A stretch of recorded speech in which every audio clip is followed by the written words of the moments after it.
Yes, hello students. Today we have only two doubts of chemical kinetics. ठीक है, तो first doubt क्या है?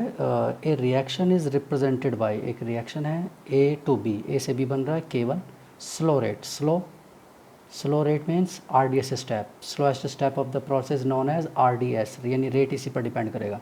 एंड ए प्लस बी, अब ये जो बी प्रोड्यूस होता है ये फिर ए के साथ कंबाइन करता है और K2 रेट्स के सी बनाता है, सी फास्ट रिएक्शन, मतलब सी का फॉर्मेशन फास्ट है। Where K1 and K2 are the rate constants, K1 K2 rate constants हैं ऑफ द मैकेनिज्म स्टेप, दो स्टेप का प्रोसेस है यानी ये। ठीक है, अब वो जानना चाहता है the rate of production of C will be given by, यानी कि ये क्या है? सिक्वेंशियल रिएक्शन है। आपको समझाया था ए से बी और बी से फिर सी बन रहा है, यानी इट इज़ सिक्वेंशियल रिएक्शन। और सिक्वेंशियल रिएक्शन में मैंने आपको दो कंडीशन बताई थी, जब K1 ग्रेटर देन K2 होगा या K2 ग्रेटर देन K1 होगा। अब यहाँ पर क्या है? ये स्लो है, इसका मतलब ये लेस वैल्यू है, और K2 फास्ट है, इसका मतलब ये हायर वैल्यू है। ठीक, since K2 is greater than K1, K2 K1 से ग्रेटर है, इसलिए क्या होगा? dB बाई dt, यानी उसका जो फॉर्मेशन होगा वो आपको बताया था कि इसमें क्या करते हैं, दोनों का जो डिफरेंस, इसका प्रोडक्शन और इसका डिकम्पोजिशन का डिफरेंस किसके इक्वल होता है? ज़ीरो के इक्वल हो जाता है, ऑलमोस्ट जीरो हो जाता है, यानी कि उसमें कोई चेंज नहीं होता है। ठीक है, तो ये इसका फॉर्मेशन, इसका फॉर्मेशन क्या है? K1A, ठीक है, बी का जो फॉर्मेशन है, और बी का डिकम्पोजिशन क्या है? K2AB, और इनका जो डिफरेंस होगा वो डिफरेंस क्या होगा? अप्रॉक्स, आपको बताया था अप्रॉक्स इक्वल टू ज़ीरो। ये एक बार सिक्वेंशियल इक्वेशन में देखना, K2 और K1 वाले, मतलब उसमें van K2 is greater than K1, दूसरी कंडीशन थी van K1 is greater than K2। ठीक है, और K1 K2 इक्वल होगा तो वो सिक्वेंशियल है ही नहीं, वो एक सिंपल रिएक्शन है फिर। ठीक है, तो दो कंडीशन लिखवाई थी, उसी में ये था। तो देयरफॉर यहाँ से अब किसकी वैल्यू आ जाएगी? यहाँ से बी की वैल्यू आ जाएगी, बी कंसंट्रेशन। ठीक है, क्यों? क्योंकि तो इक्वल टू ज़ीरो है, इक्वल टू ज़ीरो है, तो ये क्या हो जाएगा? K1 अपॉन K2, तो हमें K1 अपॉन K2 मिल जाएगा। ठीक है, बी क्योंकि ए से ही तो क्या होगा? कैंसिल आउट हो जाएगा। ठीक, और K1 बाई K2 मिल जाएगा, ये इक्वेशन आ गया भाई। अब हमें तो, लेकिन ये तो सॉल्व करना नहीं था, हमें तो क्या सॉल्व करना था? The rate of production of C solve करना था। तो rate of production of C किस पर डिपेंड करेगा? Rate of production of C उसके रिएक्टेंट्स पर डिपेंड करेगा। रिएक्टेंट ए एंड बी है, K2 इंटू ए इंटू बी। ठीक है, और K2 इंटू ए तक तो ठीक है, B की वैल्यू यहाँ से पुट करेंगे, और B की वैल्यू है K1 बाई K2, तो K2 से K2 कैंसिल आउट हो जाएगा, यानी K1A।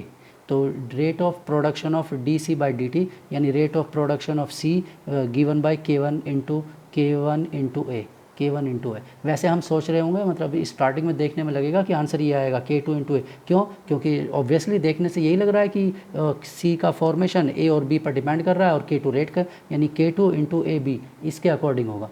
ठीक है, और होना भी चाहिए था, अगर ये एक नॉर्मल रिएक्शन होता तो इसी के अकॉर्डिंग होता, बट ये नॉर्मल रिएक्शन नहीं है, सिक्वेंशियल रिएक्शन है। और सिक्वेंशियल रिएक्शन में दो कंडीशन होती हैं, K1 K2, और पहला वाला स्टेप स्लो स्टेप है, इसका मतलब K2 ग्रेटर है दैन K1, तो उसमें ये होता है कि मिडल वाले को नेगलेक्ट कर देते हैं। ठीक, SS स्टडी स्टेट वाला होता है। ठीक है, एक बार रीड करना, मैंने आपको ये बताया हुआ है, समझाया हुआ है। ठीक है, चलिए दूसरा क्या है?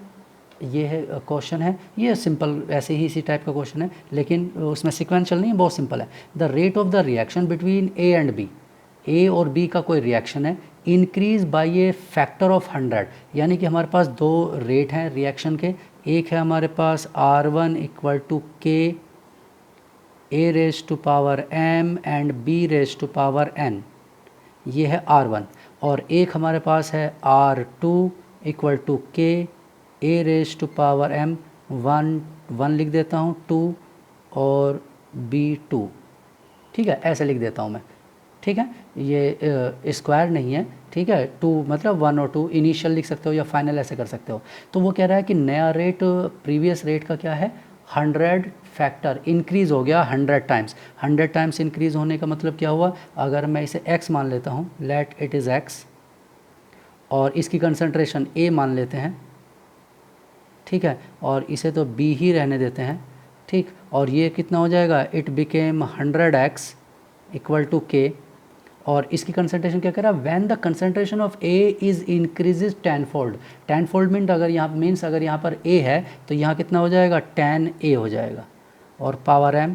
और B के बारे में उसने कुछ नहीं कहा है, तो इसका मतलब क्या हुआ, B1 and B1 equal to B2, दोनों कंसंट्रेशन इक्वल हैं, तो इक्वेशन 1 इक्वेशन 2, तो 1 डिवाइड बाई 2, 1 और 2 को डिवाइड कर देते हैं। ठीक है, मैं यहीं पर सोल्व कर रहा हूँ, नहीं तो एक और पेज उसके एक्स्ट्रा मैं ऊपर यहाँ पर लिख दूँगा। तो इक्वेशन 1 एंड 2 इधर चलते हैं हम, ठीक है, यहाँ लिख देते हैं, इस क्वेश्चन को यहाँ ऐसे एंड कर देते हैं। ठीक है, ये तो आंसर सॉल्व हो गया, यहाँ लिख देते हैं। तो 1 इक्वेशन डिवाइड बाई 2, 1 और 2 को डिवाइड करेंगे तो ये हो जाएगा x upon 100x k am bn upon k, ये है 10a अपॉन m और bn, ये तो कैंसिल आउट। ठीक है, k से k कैंसिल आउट, x से x कैंसिल आउट, तो इसका मतलब ये कितना हो गया, ये हो गया 1 अपॉन 100 इक्वल टू a से a कैंसिल आउट, 1 अपॉन 10 और पावर m। अब m की वैल्यू क्या होनी चाहिए, m should be 1, no, right hand left hand side should be equal to right hand side, वैसा होने के लिए m 1 नहीं होना चाहिए, m की वैल्यू क्या होनी चाहिए, 2, m should be 2, therefore m equal to 2। तो m 2 होना चाहिए, क्योंकि 2 होगा तो क्या हो जाएगा, 10 का स्क्वायर हो जाएगा, 100 हो जाएगा, तो left hand side became equal to right hand side. इसका मतलब है the order of the reaction with respect to a is 2, तो 2 आंसर आ जाएगा इसका second order. The reaction follows the second order kinetics. ठीक है, तो हमने क्या किया, जैसा उसने कहा कि रिएक्शन है और उसने बताया नहीं कि किस ऑर्डर को फॉलो कर रही है, तो हमने m लिख दिया, n लिख दिया। ठीक है, k तो कांस्टेंट ही रहेगा, चाहे आप उसमें टेम्परेचर तो चेंज किया नहीं है, तो k रिमेन्स कांस्टेंट। ठीक, और अब आपको क्या करना है, a की वैल्यू को कुछ भी मान सकते हैं आप, a भी लिखा रहने दे सकते हैं। 10 फोल्ड मतलब 10 टाइम्स इंक्रीज़ कर दिया है, और ये 100 फोल्ड हो जाएगी, यानी 100 टाइम्स इंक्रीज़ हो जाएगी नई रिएक्शन। दोनों को कंपेयर कर लीजिए, मतलब वही जैसे प्रीवियस वीडियो में हमने सॉल्व किए थे उसी टाइप का क्वेश्चन है। ठीक है, चलिए अब और क्वेश्चन सॉल्व करिए। ठीक है, कोई डाउट है वो व्हाट्सएप करिए, ठीक, हम उसे डिस्कस करेंगे। ठीक, और प्रिपेयर करो चैप्टर को अच्छे से। ठीक, कहीं भी कोई भी प्रॉब्लम है तो आप बताइए, वी विल डिस्कस। ठीक है, ओके, गुड डे।